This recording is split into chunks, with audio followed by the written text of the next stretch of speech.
राम राम। भगवान ने हमें जीवन दिया है, हमें उस जीवन का सदुपयोग करना चाहिए, भगवान का सिमरन करना चाहिए। एक राजा था, उसके 3 मंत्री थे। वो तीनों हमेशा महामंत्री बनने की होड़ में लगे रहते और एक दूसरे को नीचा दिखाने के चक्कर में लगे रहते। राजा ने एक दिन तीनों को बुलाया और एक बड़ा सा थैला तीनों को दिया। तीनों को कहा कि तुम अपना अपना थैला ले जाओ और मेरे बागीचे में जाओ, लेकिन अलग अलग दिशा से जाना और 3 घंटे के अंदर फल भरकर इस थैले में लाओ। अब तीनों मंत्री अलग अलग दिशा से उस बागीचे में घुसे। जो पहला मंत्री था वो बहुत ईमानदार था, सच्चा था। वह जाते ही वृक्षों पर चढ़ने लगा और जितने अच्छे और पके ताजे फल थे वो तोड़ तोड़ कर अपने थैले में डालने लगा। जो दूसरा मंत्री था वो थोड़ा आलसी था। उसने सोचा, राजा ने 3 घंटे का समय दिया है, अभी तो बहुत समय है, थोड़ी देर विश्राम कर लेता हूं। वह एक वृक्ष की छाया में आराम से सो गया।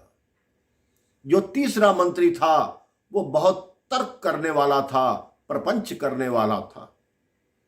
वह सीधा माली के पास पहुंचा, उससे बात करने लगा कि इस बागीचे में कितने वृक्ष हैं, उस पर कितने फल होते हैं, उससे राजा की कितना कोष आता है। उसने सारा समय बातों में ही व्यर्थ कर दिया।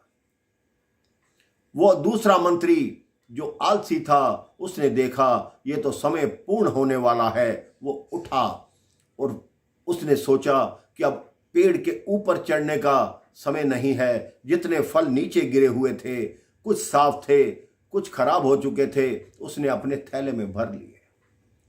तीसरे मंत्री के पास उतना समय भी नहीं बचा। वो जल्दी से बाग के अंदर आया।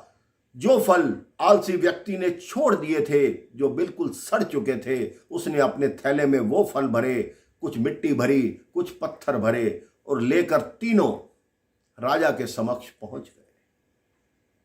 राजा ने कहा, आप तीनों फल ले आए? तीनों ने कहा, हां जी ले आए। राजा ने चौथे मंत्री को बुलाया और कहा, इन तीनों को अलग अलग जेल में बंद करो और याद रखना, जेल में ये भोजन वही करेंगे जो अपने थैले में भर कर लाए। अब जो पहला मंत्री था वो प्रसन्न था, क्योंकि उसके थैले में ताजे फल थे। वो 2 फल सुबह खाता, 2 शाम को खाता। उसके कई दिन इसी में निकलने लगे। दूसरा मंत्री था जो आलसी था, उसने कुछ फल ठीक चुने थे, कुछ सड़े हुए थे। अब जो ठीक फल भी थे, जब सड़े हुए की संगत में आए तो वो भी खराब होना शुरू हो गए। 2-3 दिन उसका गुजारा चल गया, लेकिन उसके बाद वो बीमार पड़ गया। उसका पेट सड़े हुए फल खाकर खराब हो गया।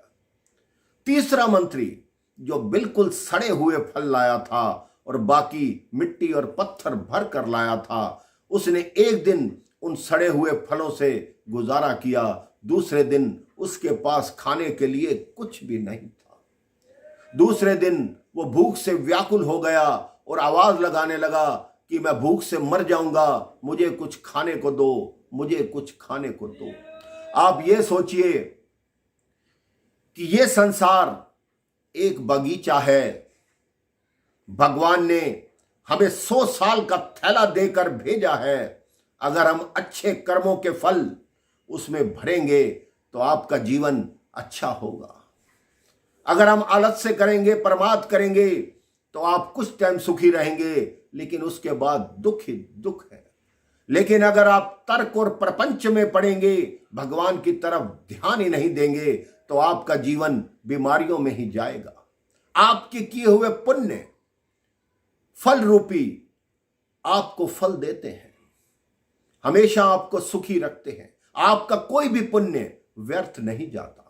आपके किए हुए पाप आपको हमेशा दुख देते हैं। चाहे किसी को ज्ञात ना हो कि आपने पाप किया है, लेकिन आपका मन सदैव जानता है कि आपने ये पाप किया है, आपने ये दुष्कर्म किया है। अपने जीवन की इस बगिया को, जीवन के इस बागीचे को भगवान की शरण में लगाइए। जो समय मिला है उसका सदुपयोग कीजिए, उसको अच्छे कामों में लगाइए, आपका जीवन धन्य हो जाएगा। राम राम, जय श्री राम।